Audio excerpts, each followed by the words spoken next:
Muito bem, vamos dar sequência aqui àquilo que nós temos tratado, irmãos, a respeito das doutrinas fundamentais. Vocês devem lembrar que semana passada a gente parou na metade, né? Então hoje a gente vai dar continuidade no tema da semana passada.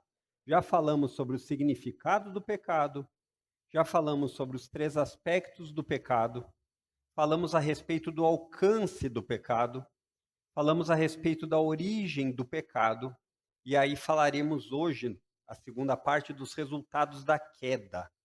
Depois falaremos também da depravação total, pecado e livre-arbítrio, o crente e o pecado e os venenos. Então é interessante de pensar aqui a respeito disso, né?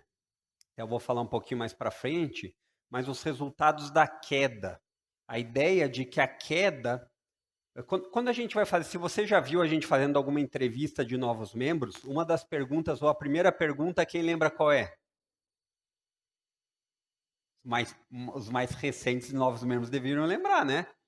Você tem 1 minuto, mais ou menos, para definir o que é o evangelho. Ou seja, fale mais rápido, né? A gente sabe que você tem informações para ficar falando por muito tempo, mas aí a gente pede, defina o que é o evangelho. O evangelho é uma mensagem que fala a respeito de uma boa notícia. Esse é o centro do evangelho, o cerne. O que é o evangelho? Ah, o evangelho é a Bíblia. Não. O evangelho é uma mensagem contida na Bíblia. E essa mensagem, essa boa notícia, ela é uma boa notícia a partir do momento que você entende essa má notícia aqui. Esse tema que nós estamos tratando aí, chamado queda. Então, eu diria assim, para você conseguir explicar com exatidão o que é o evangelho, você também teria que explicar com exatidão e se conseguir pensar de maneira sucinta, porque nem sempre você vai ter uma audiência por muito tempo, às vezes as pessoas não vão te dar muito tempo para explicar, como você explicaria a queda? O que é a queda? Né? Então, quando a gente pensa na palavra queda, você pensa num tombinho, né? Mas não é um tombinho. No conceito bíblico, a queda é um momento histórico, não é um conto de fadas, não é algo que a gente imaginou. A Bíblia relata esse momento de Gênesis 3 como um momento histórico. Assim como você tem o dia do seu aniversário, que é histórico, tem um dia que Adão, como representante da humanidade, caiu. Caiu de onde? Do seu estado de amizade com Deus. Por isso, queda. E essa queda, ela trouxe resultados. Então você percebe que não é apenas um evento histórico que não tem consequências. Então nós tratamos disso semana passada a respeito. Hoje eu coloquei aí uma barrinha, resultados e efeitos, porque a gente tratou dos resultados e aí tem efeitos que vêm dos resultados. Fez sentido? É como se a gente falasse assim, diretamente a queda tem resultados, que foi o que nós falamos aqui semana passada. Então, olha lá, quais são os resultados?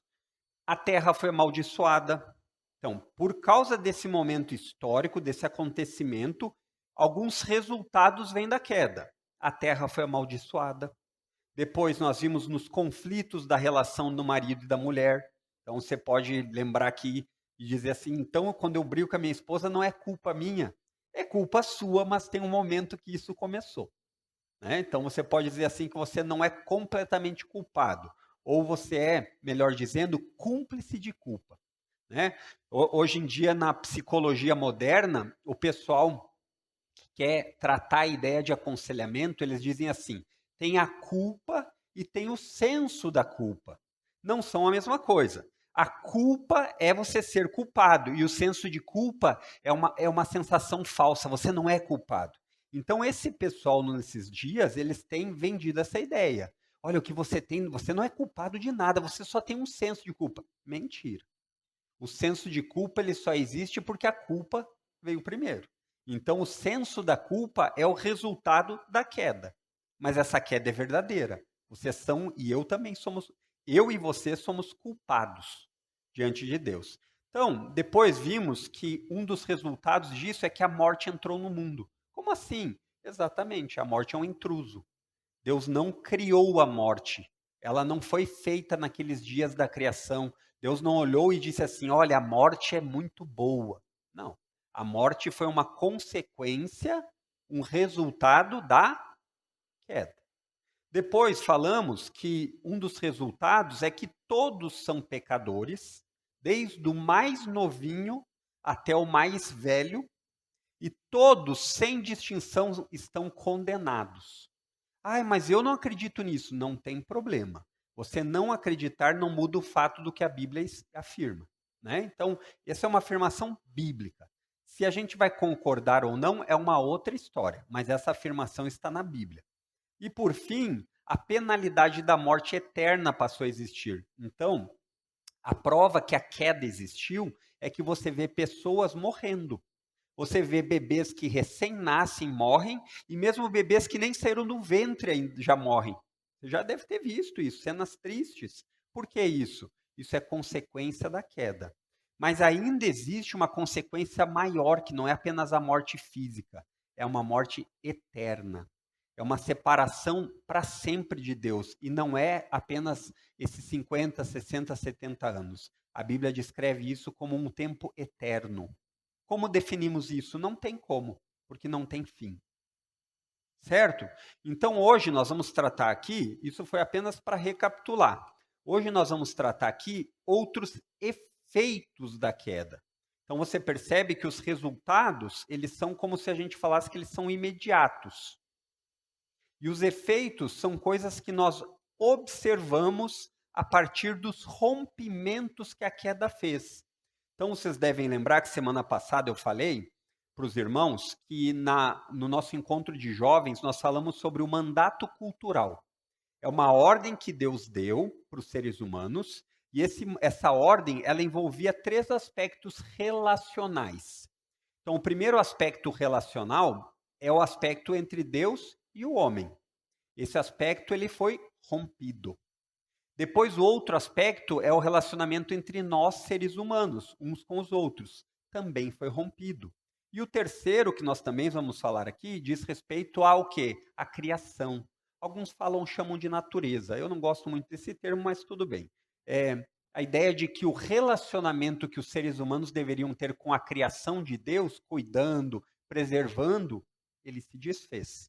Você percebe isso desde aquele dono da casa preguiçoso que não corta a grama, e daí está lá aquela grama que parece a selva, né?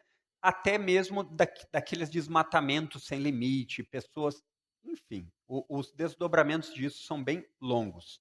Mas a base de tudo isso, desses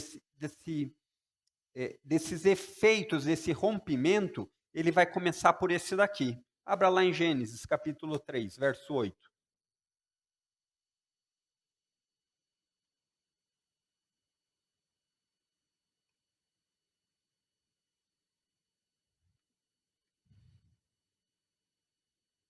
Aqui é o relato pós-queda.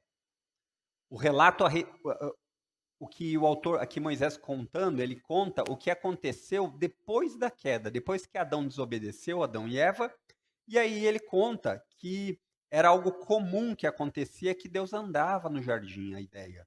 E aí ele tinha um relacionamento de amizade íntima. Então alguém que tem um relacionamento íntimo não se esconde do outro, não é verdade? Não se esconde. Então, assim, a não ser alguns casos bem infantis dos filhos da gente que querem se esconder para nos pregar um susto, o normal é que você não tenha que se esconder. Então, o texto diz assim no verso 8: quando soprava, deixa eu colocar, já está aí no NVT. Quando soprava a brisa do entardecer, o homem e sua mulher ouviram o Senhor Deus caminhando pelo jardim e se esconderam dele entre as árvores. Você vai perceber, o relato continua, depois você pode ler em casa, que Deus pergunta, por que você está se escondendo? O que aconteceu? Como se Deus não soubesse, né? Então, às vezes as pessoas usam esse texto para dizer assim, a prova que Deus não é onisciente, ele está perguntando, onde é que você está? Bom, eu que não sou grande coisa, quando eu chego em casa, às vezes o Rafael está atrás da cortina, e eu digo assim, tá onde, Rafael? Não é porque eu não sei. Não é porque eu não sei, é porque eu quero trazer uma consequência, ou eu quero trabalhar algum aspecto com relacionamento com ele. Então aqui você percebe que o primeiro ponto dos efeitos do rompimento que a queda traz é da harmonia entre o homem, aqui quando eu digo homem é o gênero humano, nós, homens e mulheres, e Deus. Um relacionamento de intimidade, de amizade, em que o homem chamava Deus de pai. em que o homem podia confiar em Deus para contar qualquer coisa e também para pedir, ele é desfeito. E a partir daqui, esse efeito, ele passa de geração em geração. Hoje, nós seres humanos não chamamos mais Deus de Pai antes de crer em Cristo. Porque Deus não é Pai daqueles que não estão unidos em Cristo. E é estranho isso, né? Que todo mundo fala assim, tem um ditado popular, também sou filho de Deus, né? É um ditado popular, mas não é bíblico. Então, para você se tornar filho de Deus, você tem que ser adotado. Esse não é um nascimento natural. Lembram que o pastor Fernando estava ensinando a respeito e ele leu sobre Pedro, que Jesus fala a respeito de Pedro ser a pedra, que ele diz, quem dizem que eu sou? E aí Pedro responde, e aí Jesus diz assim, muito bem, mas não foi carne e sangue que lhe revelaram, foi o meu Pai que está no céu. A ideia é que o nascimento natural não traz paternidade de Deus, no sentido de um relacionamento. Deus continua sendo o criador de toda a sua criação, mas para se tornar pai, você tem que ser adotado, e essa adoção ela só é possível por meio do filho. Entendeu? O entendimento não é difícil de engolir. A gente diz assim, mas que arrogância dizer que só vocês são filhos de Deus. Não somos nós, é a Bíblia que ensina. Ainda bem que é assim, porque se dependesse de nós, todos nós estaríamos perdidos.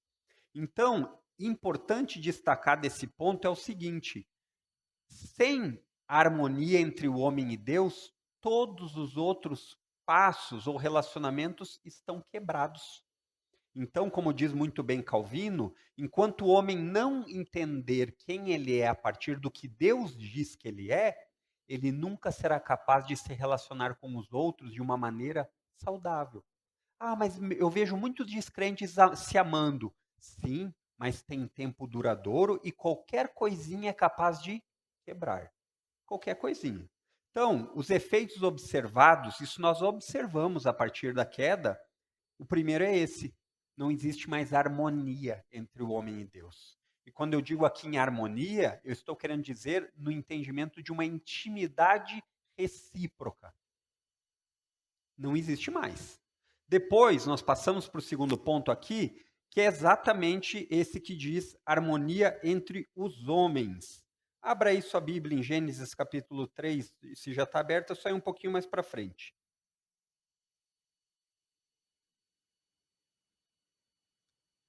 Essa aqui é a famosa síndrome de Adão. Essa daí você já deve sofrer com frequência, se você nunca pensou, você vai ver. Diz assim o verso 12. O homem respondeu, foi a mulher que me deste. Ela me ofereceu do fruto e eu, coitadinho, comi. Parece essa ideia? Então, assim, aqui ele está falando do questionamento de Deus. Mas você fez o que eu disse para não fazer? Aí Adão faz o quê? Coloca a culpa do lado. E aí, depois, se você siga o texto, você vai ver que Eva também coloca a culpa do lado. Ou seja, ninguém assume a culpa. Ninguém diz assim, é verdade, eu errei. E assim tem sido dos nossos dias. Principalmente em relacionamentos de matrimônio. O marido e a mulher, eles fazem assim, foi você. Não, é você. É tudo tua culpa. Não, não é minha culpa. Se não fosse você, é a síndrome de Adão. Sempre acusando o outro. Nunca dizendo assim, olha, realmente, pensando bem, sou eu o culpado. Isso daqui só realmente crentes conseguem fazer. E com dificuldade, com o auxílio do Espírito Santo. Então, pule lá para o verso 16, ele diz assim. A mulher, ele disse, farei mais intensas as dores de sua gravidez, e com dor você dará à luz. Seu desejo será para o seu marido, e ele a dominará. Então, você percebe aqui ele falando a respeito. Não é que Eva fosse assim, empoderada. E Eva dissesse assim, Adão, esse é o meu jardim. Não tem nada a ver com isso. Mas existia uma cumplicidade e uma harmonia. Cada um fazendo o que era devido, seus papéis respectivos, e não tinha complicação. Mas eu acho que eu estou fazendo mais do que você. Não existia isso. A partir da harmonia aqui entre os homens, a partir da queda, a harmonia ela começa a ser completamente desfeita. E você percebe que isso no relacionamento mais íntimo que pode existir, que é o relacionamento entre marido e mulher, afinal a Bíblia diz que se tornam uma só carne, você percebe que a partir disso o problema começa a existir e a consequência disso é inimaginável, não fica só no casamento. É entre você e seu colega de trabalho, é entre você e seu colega de escola, e aí os resultados são. Você tem que ter muita imaginação para ver até onde pode ir. É interessante aqui, eu recebi, a respeito disso aqui, deixa eu achar, ver se eu acho para ler com vocês. Eu recebi eu participo, o pastor Fernando participou por muito tempo, de um ministério, não sei se eu chamaria de ministério, mas tem um site chamado God Questions, não sei se todo mundo já escutou falar. É um site especializado em perguntas e respostas, e muitas vezes você pode mandar perguntas específicas que você tem que não tem lá a resposta. Então, por exemplo, cachorrinhos vão para o céu? Tem lá. Não estou dizendo para você fazer isso. Se fizer, tomara que eu não pegue para responder. Mas assim, aí, essa semana recebi uma pessoa falando a respeito desse ponto aqui. Um jovem, ele diz assim: cresci com minha mãe e meu pai durante meus 20 anos. Atualmente tenho 22. Meu pai teve um total de 3 filhos, em 3 casamentos. Mas ele se converteu, isso há uns 30 anos atrás. Então, desde então, ele sempre foi muito fiel à casa do Senhor. Ele sempre foi humilde e uma pessoa de bom coração. Dava comida até que não precisava. E até que não merecia. Mas ele tinha um problema de saúde na perna e não conseguia utilizar ela normalmente. Em 2023, levei ele no hospital porque estava com dor na barriga. E o hospital, como você bem sabe, levou horas para diagnosticar uma apendicite. Daí por diante, vocês já sabem. 2 de cirurgia, 2 dias internado, sem acordar, e faleceu no terceiro. A última coisa que eu falei no ouvido dele foi: pai, acorda que eu e o Fred, nosso cãozinho que ele gostava muito, estamos te esperando. Desde então, do fato que aconteceu, me pergunto: por que pessoas que não fazem o bem se dão bem? Por que pessoas más se dão tão bem nessa vida? E as boas estão sempre numa situação difícil. Às vezes me sinto injustiçado com isso, porque meu pai faleceu aos 78 anos sem ver nem 50% do mundo. Então é lógico que a gente se compadece. O primeiro ponto aqui da resposta foi: sinto muito, que situação triste. Mas a resposta para ele é isso aqui. Sabe o que é o problema que aconteceu no mundo? A queda. A queda trouxe todas as consequências e, entre elas, a consequência da harmonia entre os homens não existe mais. Então, quando você pensa em pessoas más se dando bem, são resultados da queda. Quando você pensa em doença, são resultados da queda. Quando você pensa em pessoas que não são como deveriam ser, são resultados do pecado. Ah, mas então eu coloco tudo no pecado e digo assim: a culpa é do pecado. Não, o pecado ele não habita sem um hospedeiro. Então, assim como a ferrugem não existe por si só, ela precisa do ferro para contaminar e destruir, assim é o pecado, precisa do ser humano.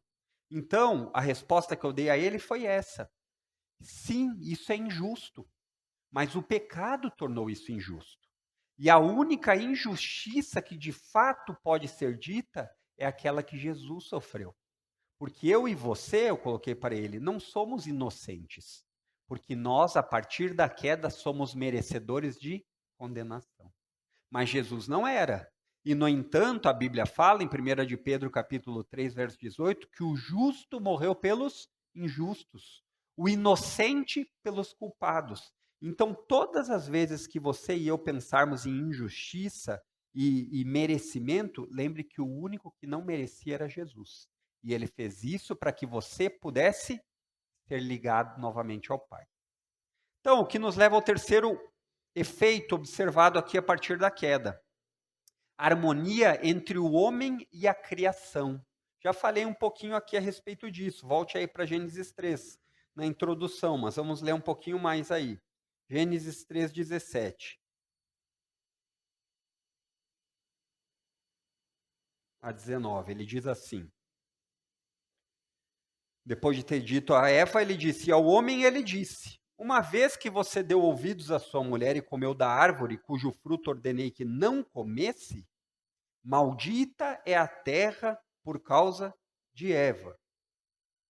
Não é isso que o texto diz. A culpa está sobre o homem, o representante. Por isso, meus irmãos, meus queridos maridos, meus queridos pais, a responsabilidade sempre começa com o homem, mesmo quando ela não é sua. Pesado, né? Então se prepare, sua mulher vai aproveitar. Então ele diz assim: maldita é a terra por sua causa, Adão. Por toda a vida terá muito trabalho para tirar da terra seu sustento. Ela produzirá espinhos e ervas daninhas, mas você comerá de seus frutos e grãos. Com o suor do rosto, você obterá alimento até que volte à terra da qual foi formado, pois você foi feito do pó e ao pó voltará. Percebe? Percebe? Percebe que a harmonia entre o homem e a criação ela já não é mais tão boa? Isso quer dizer que nós não desfrutamos da criação? Desfrutamos. Esses dias eu estava vendo uns cremes lá do pessoal lá em casa, tem bastante mulher. Tem creme para o rosto, creme para a mão, creme para o pé, creme para o nariz, creme para a orelha, creme para o cabelo. Isso tudo é da criação, é harmonia. Mas é verdade que isso é feito de maneira agora desproporcional. Essa harmonia, ela não é plena. Você percebe que o homem, para fazer algo bom, ele destrói. Você percebe, por exemplo, que nós nos aproveitamos da criação comendo, mas nós destruímos muitas vezes com aquilo que sobra. Já parou para pensar? No desperdício de comida? Isso tudo é a falta de harmonia que não existe mais.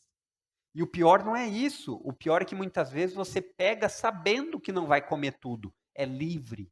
É buffet livre. É R$ 29,90 livre. Deus nos livre, né? Isso daí. Por quê? Porque isso é um resultado da queda. Você percebe como as coisas são todas entrelaçadas. Nada está avulso, mas ao mesmo tempo também nada é um problema sozinho. Então dizer assim, se o homem resolver aqui começar a cuidar mais das baleias em extinção, então os problemas estão resolvidos. Não, não se resolvem assim. É como se tapasse um buraco e os outros buracos ainda estivessem lá. Então, até nisso existe uma desarmonia, porque enquanto o homem faz algo que é lícito, que é proteger os animais em extinção, ele faz algo que é 1000 vezes pior do ponto de vista de Deus, que é aprovar o aborto de um homem, de um ser humano, de um bebezinho. Percebe? Isso é falta de harmonia. Ele pensa, vamos fazer uma campanha para salvar um mico-leão dourado. Maravilha, salve, ele é bonito aquele bichinho. Mas aí ele não tem problema de assinar um atestado para assassinar um bebezinho já com muito tempo de vida. Isso é resultado, efeito da queda. Por que o homem pensa assim? Por causa disso. E ele não enxerga com isso porque ele está cego para aquilo que Deus ordena. Então essa cegueira, ela não é uma cegueira física. Jesus muitas vezes, quando lidava com os religiosos, ele dizia, se vocês fossem cegos de verdade, vocês estariam bem. Por quê? Porque daí o problema seria físico. Mas ele não é. Vocês são como cegos guiando cegos. E assim é o nosso mundo. Quando você fala do problema da humanidade, ele diz assim, da onde? Isso daí é bobagem, isso daí é conto de fadas. Esse é o problema. O que nos leva ao próximo ponto, que diz respeito à harmonia consigo mesmo. Olha que interessante. Vai no verso 10 aí do capítulo 3.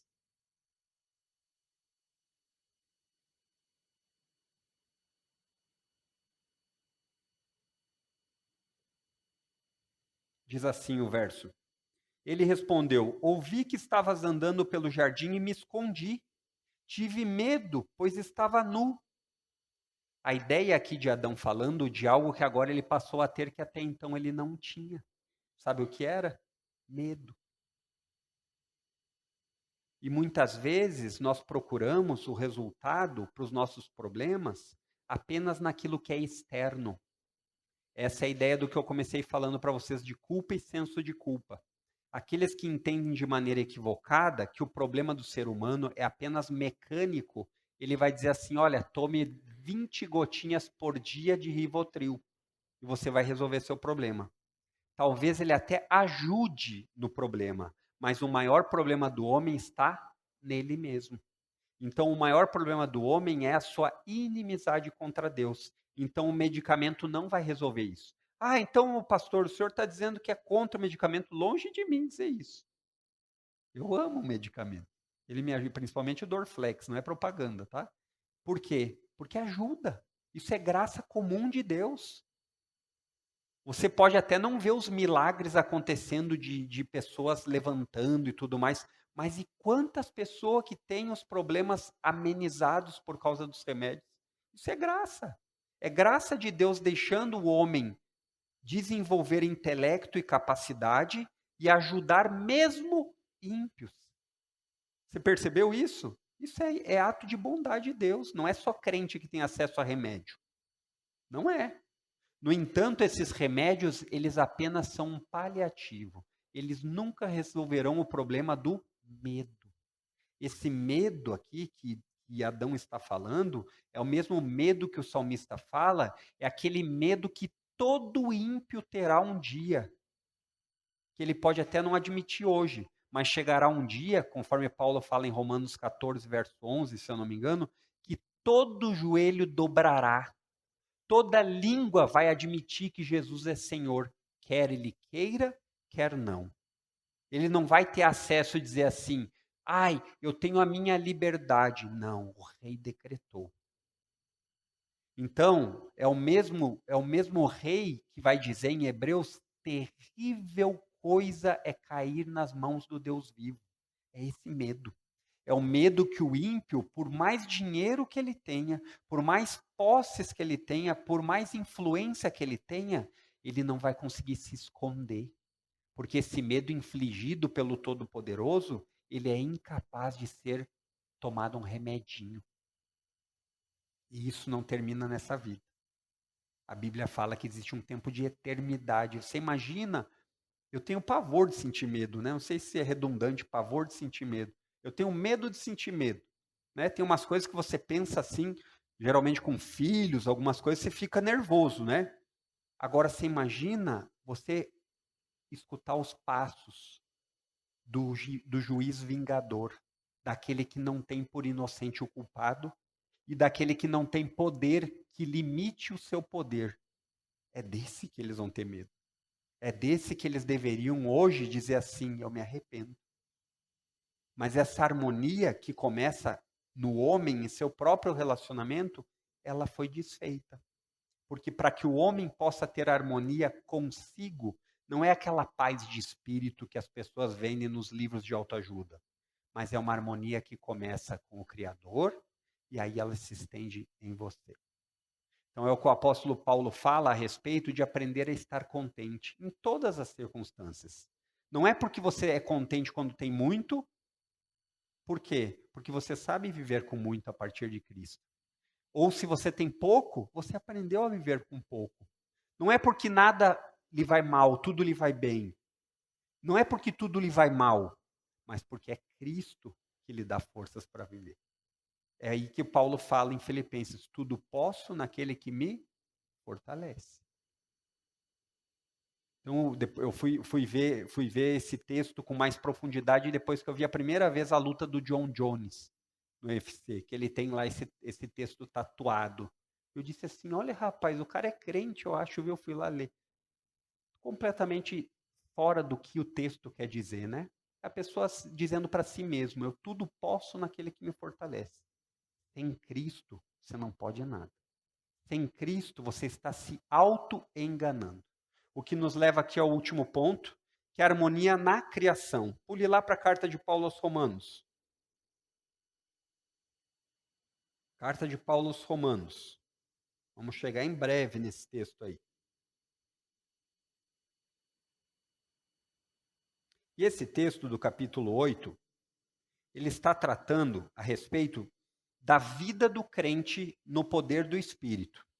Então, capítulo 5 e 6, ele vai falar que nós estamos sendo libertos do domínio do pecado. Capítulo 7, ele vai falar que nós somos libertos do domínio da lei. E agora, no capítulo 8, Paulo começa a falar do poder da santificação na vida do cristão. Então, o poder do Espírito operando no crente. E quando ele chega aqui nos versos que a gente vai ler, ele está falando sobre aquilo que ele ainda não vê, sobre a glória futura em comparação com o problema presente. Seria mais ou menos a resposta para esse jovem que me escreveu. Os problemas presentes, eles são dolorosos, eles existem, mas muitas vezes eles nos algemam e nos prendem porque nós não temos a perspectiva do que há por vir.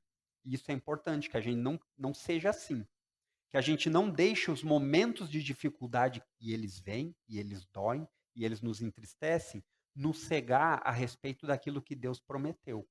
Então Deus não disse assim, olha, Adriano, você nunca vai ter problema. Não, mas ele disse assim, eu te garanto a vida eterna. Então é isso que o apóstolo Paulo vai falar mais ou menos aqui a respeito disso no verso 19. Ele diz assim, nessa parte, pois toda a criação aguarda com grande expectativa o dia em que os filhos de Deus serão revelados. Aí verso 20, toda a criação, não por vontade própria, não foi a criação que pecou, mas foi o representante da criação, lá em Gênesis, lembram? Não por vontade própria, foi submetida por Deus a uma existência fútil. O que é uma existência fútil? É uma existência defeituosa. A criação não trabalha mais como ela deveria. A criação enfrenta problemas. Ao invés da grama nascer verdinha, nasce com espinhos e ervas daninhas. Aí ele continua dizendo no verso 21, fazendo a ideia aqui de como a criação tendo vida na esperança de que com os filhos de Deus a criação seja gloriosamente liberta da decadência que a escraviza. Ou seja, o pecado do ser humano amaldiçoou a terra. E a terra espera com ansiedade o dia em que essa maldição será desfeita. Quando vai ser isso? Quando Jesus voltar. Aí ele diz assim, verso 22, pois sabemos que até agora toda a criação geme como em dores de parto, trazendo a ideia de um evento que vai acontecer, mas antes do evento acontecer, ele tem um acontecimento anterior. Então, as dores de parto, elas antecedem ao nascimento. O nascimento é uma parte boa ou uma parte ruim? Uma parte boa. Mas antes do nascimento vem um momento difícil. Então, a criação, o apóstolo Paulo faz essa figura aqui, ela está aguardando o momento em que os filhos de Deus vão ser o que eles foram criados para ser, que é o quê? Filhos de Deus, descendentes de Deus por meio de Cristo. E isso vai acontecer de maneira plena no mundo por vir. Então eu fico pensando na harmonia na criação e tudo que existe, claro que algumas coisas você vai ter causas primárias, secundárias e terciárias para explicar, mas tudo que existe desregulado nessa criação provém da queda. É fácil assim? É fácil. Então, agora, isso não quer dizer que na providência de Deus, ele não governe a sua criação de forma que até isso faça parte de um propósito maior. Por exemplo, o vulcão, não sei se você sabe, mas quando o vulcão tem a erupção, ele faz um resfriamento do centro da Terra, porque senão a Terra cada vez se partiria mais. Percebe? Então, até nisso Deus tem trabalhado. E eu fico pensando, aqui para nós chegarmos ao fim, na harmonia na criação, que nós seres humanos somos pessoas privilegiadas em relação à criação. Por quê? Nós nos comunicamos. Os bichos, no máximo, interagem, mas eles não se comunicam como nós. Nós construímos aviões. Já parou para pensar nisso? Um pássaro de ferro voando no céu. Eu não consigo imaginar, né? Mas daí eu olho para o céu e falo, é verdade, tem mesmo. Nós temos hoje telefones celulares que nós nos comunicamos com o outro lado do planeta. Nós, inclusive, temos feito alguns experimentos de começar a enviar turismo para a Lua. Estou fora dessa, mas tem. Aí eu fico pensando, olha que grande é o homem, né? Olha que grande é o homem. Como o homem é digno de dizer, eu sou grande. Aí eu fico pensando na situação que o pastor Fernando pediu oração aqui. Vem um furacão. Aí, sabe qual que é a frase do homem mais poderoso do mundo, que na minha concepção seria o presidente dos Estados Unidos? Fujam. Fujam porque vocês não são capazes de se salvar disso. Não importa se você tem muita influência, muito dinheiro, fuja. Tema pela sua vida. Um furacão. Imagine o dia do juízo, quando Deus vai derramar da sua ira. Não é um furacão. Então ainda há tempo para que nós não sejamos pegos de surpresa como aqueles que achavam que estava tudo bem, porque os rompimentos da queda, os efeitos observados são reais. São reais. O que nos leva aqui à conclusão. A situação do homem é terrível. Terrível. Não é algo que a gente pode dizer assim, mas isso tem conserto. A queda quebrou o homem por inteiro. Ela não apenas nos desfigurou, ela nos quebrou do ponto de vista do relacionamento com Deus. E ela afetou todos os aspectos nossos. É verdade que nós ainda fazemos coisas boas, mas até essas coisas boas, elas são entrelaçadas com orgulho e arrogância. E somente a partir de Cristo, a humanidade pode restaurar um relacionamento com Deus. Somente por Cristo, exclusivamente. Mas o cristianismo é muito exclusivista, as outras religiões dizem assim, mas o importante é você estar bem. Tudo bem, mas a Bíblia é clara. Eu confesso a vocês que eu acho que eu até preferia que fosse assim. Já pensou? Cada um numa boa, você dizer assim, você está numa boa, beleza. Mas não é. E o amor, ele não é conhecido pela omissão dos fatos, mas pela verdade. Aquele que ama não omite, não mente. Então, pais que pensam cuidar dos filhos e não corrigem eles, não amam eles. Lá em casa,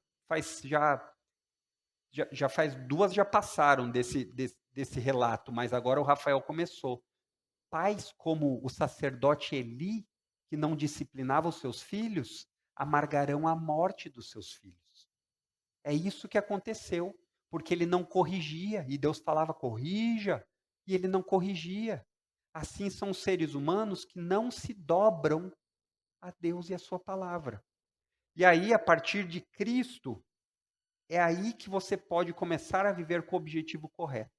Que é qual? 1 de Coríntios 10, 31. Quer coma, quer beba ou faça qualquer outra coisa, faça tudo na sua vida para a glória de Deus. Em outras palavras, leve Deus em consideração até mesmo no suco de laranja que você toma. Não existe nenhuma outra forma ou métodos humanos capazes de alcançar a salvação. Não existe. A Bíblia relata que não existe outra forma de reconciliação com Deus a não ser pelo Filho. Jesus é o único caminho, verdade e vida. E ninguém vai até o Pai, ninguém tem esse relacionamento quebrado, refeito, a não ser por meio do Filho. É fácil de entender, é difícil de aceitar e mais ainda de engolir, mas não é difícil de entender. Por isso que nós pedimos, Deus, nos dá do teu Espírito, para que essas verdades compreensíveis façam moradia. E eu perceba que essa vida que eu levo achando que ser legal é ser o descoladão, tirar sarro das coisas, isso só vai me levar para o buraco. E se não for nesse tempo agora, vai ser na eternidade, que é pior ainda. Então, queridos, espero ter detalhado bem aqui o problema da queda. Alguma pergunta a respeito disso? Podem perguntar aí. Teve irmão que me perguntou, vai dar para perguntar? Pergunta aí, mano. Pergunta aí. Não? Então vamos ter uma palavra de oração? Feche seus olhos mais um instante. Deus, Pai bondoso, graças te damos, porque não foi por nós, pelos nossos méritos, pela nossa beleza, pelo nosso dinheiro, pela nossa influência, nada em nós é capaz de te alcançar, de te fazer ser favorável a nós. Mas nós te agradecemos porque o Senhor se tornou favorável, enviando o teu Filho, aquele em quem nós confiamos, aquele em que nós confessamos que é o nosso único e suficiente Salvador. Com ele não são mais necessários obras meritórias, mas essas obras com mérito nós queremos fazer para a tua glória, para que o Senhor seja honrado e glorificado por meio das nossas vidas. Não nos deixa sermos pessoas que andam preguiçosas, pessoas que não têm uma boa alimentação doutrinária com a tua palavra. Nos ajuda a deixarmos a preguiça de lado para poder te conhecer mais e melhor. E que te conhecer seja um prazer tão insubstituível para nós, que nós cada vez mais te busquemos. Esse é o nosso desejo e oração. Amém, queridos. Até domingo, se Deus quiser.